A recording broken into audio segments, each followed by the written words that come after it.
But yeah, Yeah. keep on going. You said part of being a good salesperson is that you can sell yourself out of something. Is that what you wanted to say? Yeah. You wanna start are we recording now? You wanna just start? Yeah, yeah. Yeah.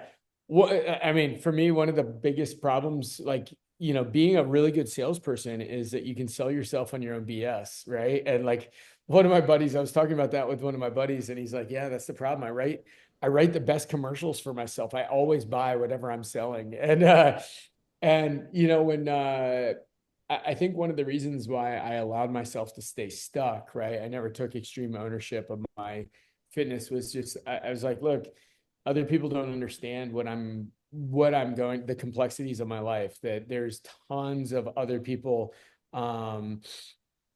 tons of other people out there that just eh, they think that they don't understand that so many people rely on me doing well to make sure this company goes well and to make sure that the jobs are still in place, and that like if I drop the ball, like I let down not just so many people that I care about, but their families too. And so when I look at it, I would be like, okay, this is the stress that I'm under, and this is the stress I think about. And, so then I give myself the freedom to say, oh, so I can eat like crap because like, I live a different life than other people. I'm thinking different. I have more meetings, have more lunch meetings, have whatever. And it was all bogus, right? Like everybody has their own stresses, right? And, they still just you either do the right thing. And that's why the whole CEO thing was really helpful, because it's like, no, everybody else in this group still doing the same thing and still doing the work and still putting it in. And, yeah, we're doing it, so you can too. So anyway. Yeah, you see the evidence right there of guys who are in the same boat as you doing what you want to do. So those excuses are let's say, put through a different lens, and it's much easier to relate and therefore make the change versus like if it's mixed all together, you can always say like, oh, but they're not like me. They're 9 to 5. They're moms or they're single dads. And like, there's always that thing, but it's like, no, these are like exact same guys as you. Yeah. And that's one of the helpful things, right? It's like, when you want to change, you look at AA and, the 12-step program, and they have somebody that is kind of a mentor to you. So, there's the group think, right? You're part of a community. And there's the education, like how do you, go through the 12 steps. And if there was anything that I learned through this process is that I was just straight up the way that I ate, it was an addiction. Like it was straight up an addiction. And I didn't realize how much of an addiction it was, and how messed up I was in the head, and how I thought about my food, my eating habits, everything else, until I had on Thanksgiving, I just gave myself freedom to eat whatever, because I'd been doing really well for a long time. And I said, okay, today, freedom to eat whatever you want, as much as you want, everything else. First of all, I think I might have eaten like a pie and a half, and like, after dinner. And I'll tell you, I felt terrible. Like it was like the worst. And I'm like, why did I think this would be good? It's like, oh, geez, it was terrible. But the interesting thing was the next day I didn't feel very good at all. I woke up and I just felt sluggish, and weirdly I was craving food even though I felt full. It was weird. But I just kept noticing that I would like wander into the pantry and like looking for something sweet and sugary, and it was like a crackhead that all of a sudden got the taste of crack again after being sober, and now I'm like looking and scouring, and I literally, it went from something where it was just like, I don't need this. It doesn't impact my life in a healthy way. I don't want this in my life, to it was like this hunger, like driving me to this unhealthy behavior. And at that point, I realized I'm like, I just own this. Like this is addictive behavior. This is the behavior of an addict. And I need to act like that and say, okay, this is where I was, this is where I'm going to be. And I think the 12 steps are really interesting, even though I'm not, an alcoholic. I think there's a lot of power when you look at just admitting like, okay, I've been addicted to this like my whole adult life. Now I admit there's a problem, and now I'm not going to live this same way going forward. So it was really helpful to have that realization. Appreciate you sharing that. And also, like, if you can be addicted to one thing, you can be addicted to success. You can be addicted to getting ripped. You can be addicted to eating healthy, right? So it's just a shift in patterns and uh, beliefs and skill sets. Guys, you heard it from Chris. We were such in a flow in the convoy. I said, "Hey, let's press record rather than make it like, hey, we have Chris here with that start." But can you do a little intro and tell us all a little bit more about yourself, who you are, what you do, age, height, weight, and then we dive into your transformational journey. Yeah, so I'm uh 46, 5'8". At this point, I'm kind of staying static right now in the whole like 170 range. I started the program at about 194, got down to like 162-ish, I guess, and in the cut phase, and now working towards the bulk getting much bigger, but also staying lean as I get bigger. And so, yeah, that's where I am right now. I am in real estate. I do everything from, I have an investment portfolio. I do a lot of investing in real estate. I have a real estate team with just over 50 agents that are on the team. I'm here in the DC area. DC, Virginia, Maryland, Delaware, Pennsylvania. So we have a pretty big team. Own a couple other businesses, construction, title, mortgage, like a bunch of other businesses as well. And yeah, essentially, I've been top 0.01% in my field for many, many years. I've been winning in my field, and winning in most areas other than in my health and fitness. And I've always been an athlete, but just been a chubby athlete, I guess you could say. I would go to the gym all the time, like always, like every day I go to the gym. So that was never a problem because I'm a high energy person. And so if I didn't go to the gym, I wouldn't be focused during the day. Um, but the interesting thing, and the thing that I didn't notice uh until I really started progressing in my journey, was even the people at the gym, even the people that are showing up, right? I was doing the Alpha, which is kind of like the CrossFit class at Lifetime. Um, like the fat people are still fat and the skinny people are still skinny, and people just weren't progressing. And I think that's like the worst thing in the world, is to be doing the same thing and to be stuck. And so, yeah, I ran into my buddy Billy. It was funny. I was talking on a Zoom with my buddy Billy Avaro, and I had my phone, like the phone on the Zoom, and so I really didn't see a good picture of him. But then all of a sudden, he turned sideways, and I was like, "Holy crap, Billy, you got a jawline! What's going on, man?" And he's like, "Yeah, man." He's like, and he stood up, and like literally, I've got like some of my leadership team on. He stood up and like picked up his shirt. And he's like, "Most of my belly's gone too," and I'm like, real professional, brother, real professional. No, I'm just kidding, but like I love Billy. Like it was great. But no, I loved it because he was just like, look, I've tried so many things, and that resonated with me because I've got probably about 70 before pictures and like no real after pictures in my phone. And he's like, hey, this is just really working for me. It's really good. And so he connected me with Morrow, and it was interesting because it was a long journey to go to decide to do this, because talking to my family, talking to friends, it was like, well, why wouldn't you just hire a personal trainer, come to the house? Why wouldn't you, why wouldn't you, why wouldn't you, why wouldn't you? All these other things.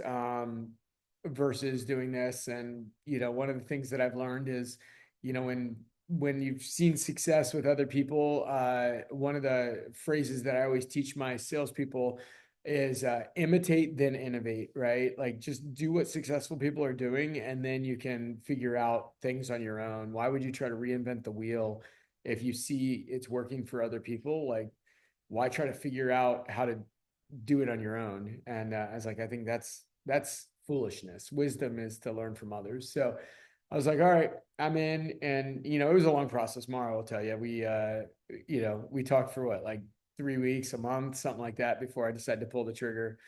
And then yeah, that's where we are now.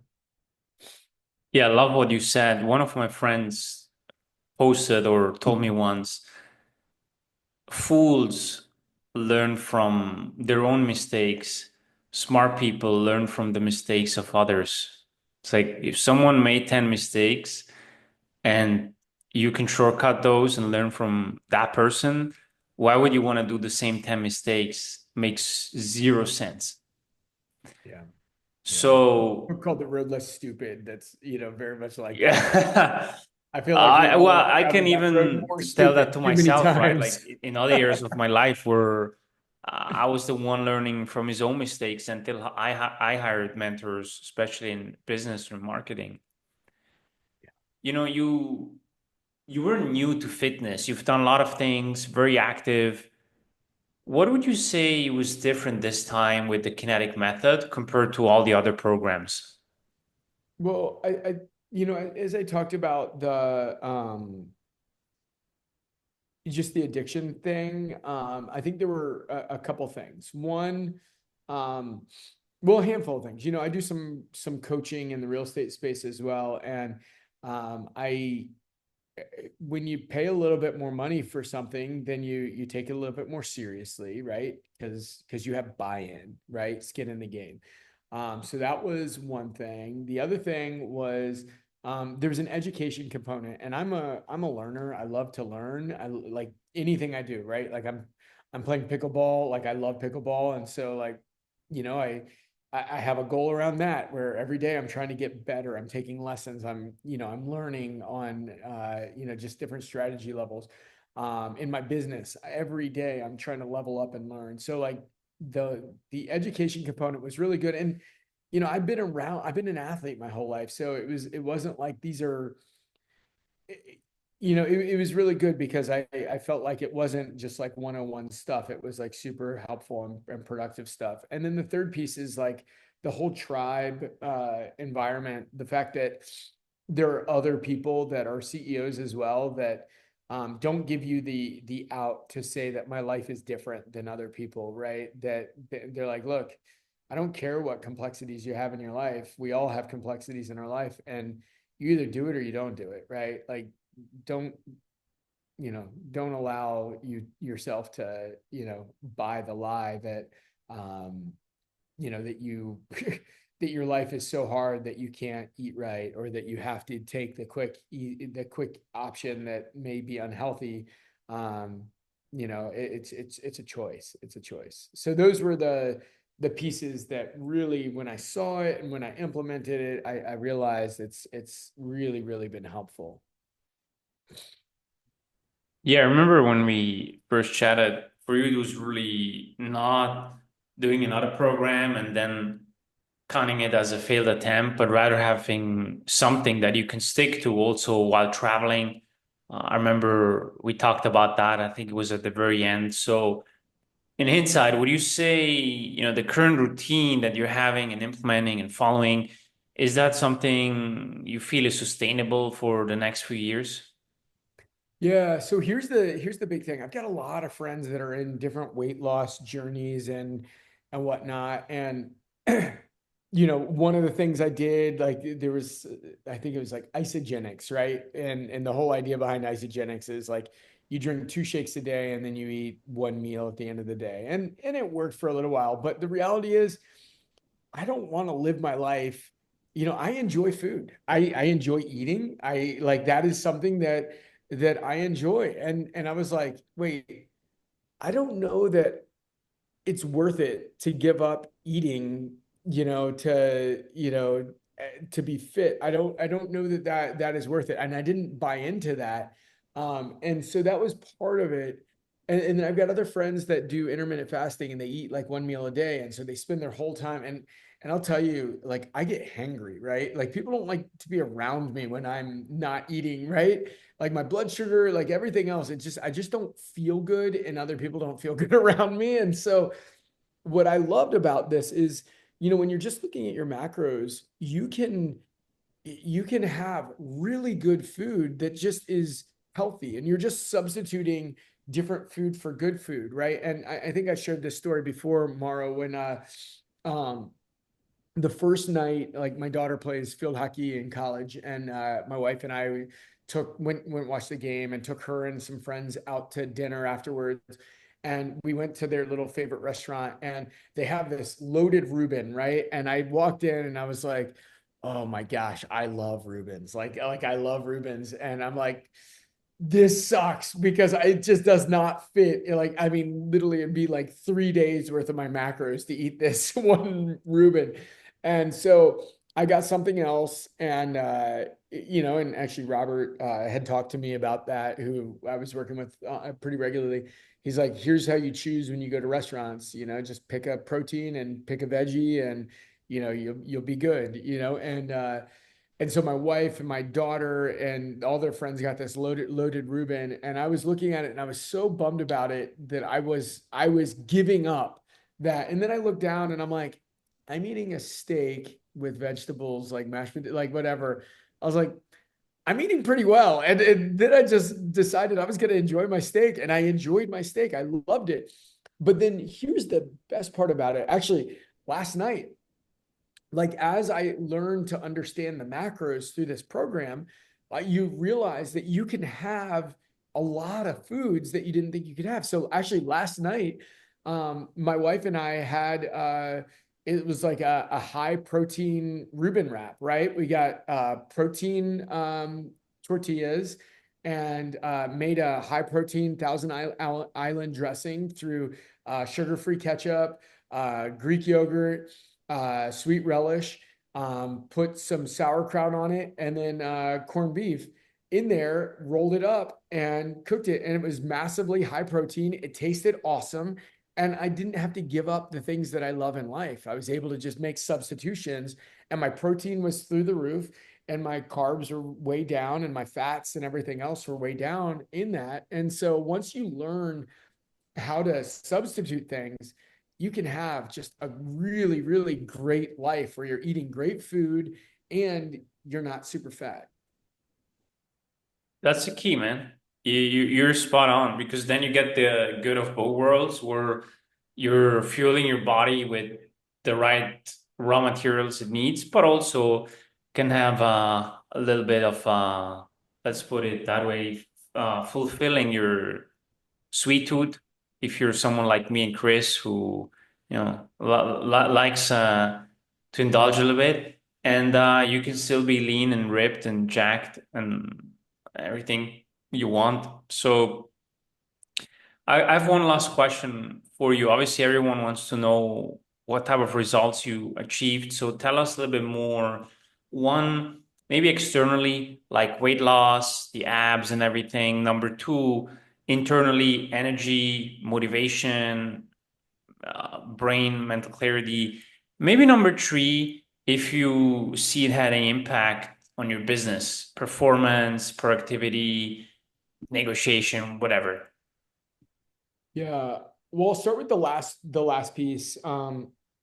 Here's one of the most interesting things. What you focus on gets better, right? The grass is always greener where you water it, or one of my friends always says attention is life's fertilizer, right? And so when I started tracking my food, all of a sudden I realized that the things I thought were not actually reality. I was eating so much in the way of carbs and fats, and I was eating so little in the way of protein. And I always thought, like, I love steak, I love burgers, I love, different stuff like that. So I thought I was like totally fine on my protein, but I wasn't. And the way that translated to my business is when you start having everybody track at a higher level, then everybody has to get more clear on what they're doing. And if they're falling short of their goals, you realize, like, okay, well, here's the reason why. You think one thing, but what you think is actually not so. And so it really is helpful in business understanding that there's a truth in life where what you focus on gets better. And tracking does that. As far as where did I go from it, I was, a washout of like almost every diet program you can imagine.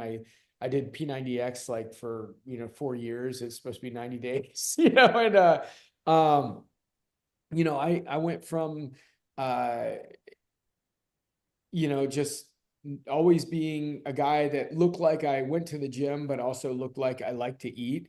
Um, one of my one of my good friends would always razz me and say to me, like, if he really wanted to razz me, he'd be like, "Oh yeah, you look like a guy who used to work out." And I was like, "How dare you?" That's like the worst thing you can say to somebody. And oh man, it really it the crazy thing is, going from that to like literally having a six pack is incredible. Maro, you did a post um, where you talked about like business guys. Like I, I'm literally one of the best in the world at what I do, but I also like I hated the fact that as a person who was an athlete, like all growing up, and that's who I saw myself as. Like when I was at the beach, when I was at the pool, like I didn't want to take off my shirt, I'm like, I don't want to be the sun shirt guy, but like I also hate being embarrassed by taking off my shirt. That doesn't fit with who I want to be, right? I want to be elite in all the different areas of my life. And this area I just wasn't. And my wife would always she would always say to me, and I hated this even though I know she thought that it was nice. She was like, I don't mind the dad bod. And I was like, how dare you say that to me? But she thought she was being nice, but it hurt. But what she would say is, she's like, the thing that I really hate about your attitude around your fitness. She's like, Chris, like the shame and self-loathing that you go through almost, weekly, when you like literally binge and eat like a pizza and a half and then be like, why did I do that? Like what? And like, look down at like, and I'm like, dang it, this is so dumb. And, just moving beyond that was just so powerful. And like, what does it do in your mind? Like it just changes you when you realize that things don't own you anymore, that you are not owned by the food, that you are in control of your life, that you can make decisions, that you are not a victim to all the things around you, but you can be in control. And that's who I desired to be, and that's who I was and am in all these other areas of my life. And now I'm that person in this area too. Dramatic change, man. So no more hiding in the shirt, but now you're top 1% also in this area, and kind of full circle, and you're the living proof that, the as cliche as it may sound, but you're the living proof that you can have it all if you follow the right methods and systems. Well, I appreciate that. And it's incredible. It's life changing to be in that place. And so yeah, I'm super thankful for your program. And I mean, honestly, I've I've done all of them. 75 hard. I've done isogenics. I've done, I mean, what are they?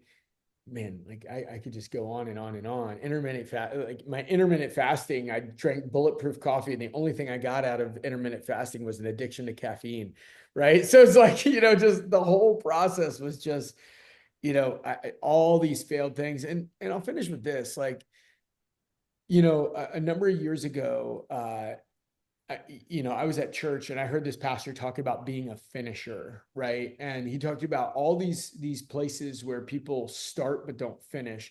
And he was talking about, it was at church. He was talking about Jesus going all the way to the cross, going through like a really tough thing to get to the end and say it is finished, it is done. And, the question they kept asking is, how are you a finisher, right? Like the things that you commit to, are you finishing? Are you being a person of your word? Are you in a person of integrity, right? Do you say I'm going to do something and then you do it? And asked about all the like half read books, like how many books have you started? How many programs have you started? All the different things. And so at that point, I wanted to finish any book that I was reading. I was going to finish. And the interesting thing is, in my business life, in all the other areas of my life, I was a person of my word. I was a person that if I said I was going to do it, I was going to get it done.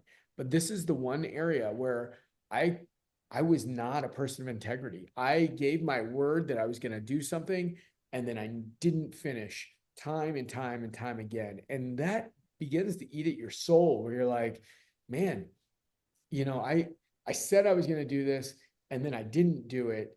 What kind of man am I to be a person that doesn't, and my word and my integrity is super important to me. And so, yeah, it is life changing when you can be a person that walks in integrity and in this area of your life. I just took some notes. This very well said with the two identities, the starter and the finisher.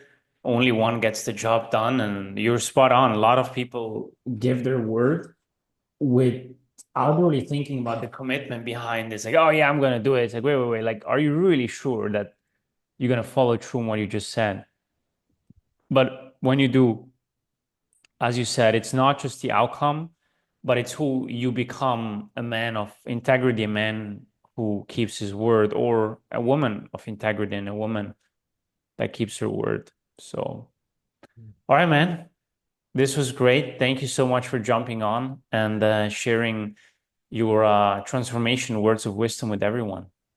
Absolutely. Absolutely. Well, thanks for pushing me to be a better version of myself. I appreciate where I started, where I am now, and a lot of this. Your program's done a really good, it's been transformational for me. Absolutely.